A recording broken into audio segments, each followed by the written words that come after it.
the first mortise. The first thing I have to do is loosen the hold down, and now I can slide the whole workpiece back into position. Remember this line that I drew? That's the top of the mortise.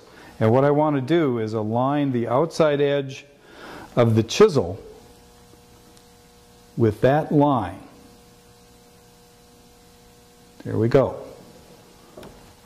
I'm going to lock the hold down in position, and we're ready to cut.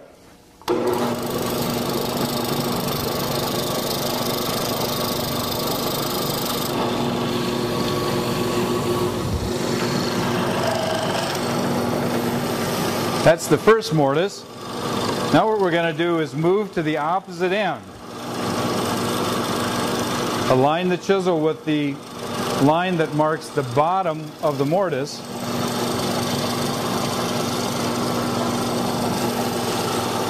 Lock the hold down in place. And now we're going to establish the mortise at the other end.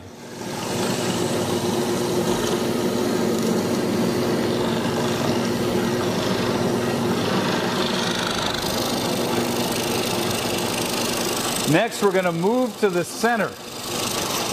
The idea here is that when you use these chisels, you always keep all four sides engaged or the front and back engaged. You don't want to have three sides engaged, or else the chisel will deflect.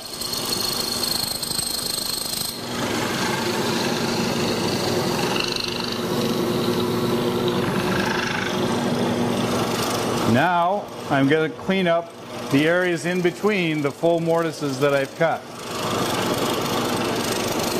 The only important thing is that the center spur of the auger engage the wood that you're going to remove. One more cut.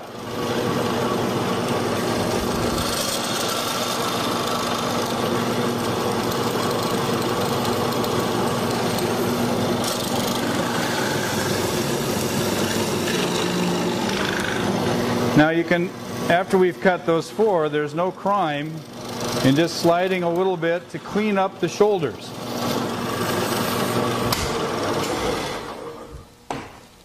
I'm going to remove the hold down. And there's our mortise.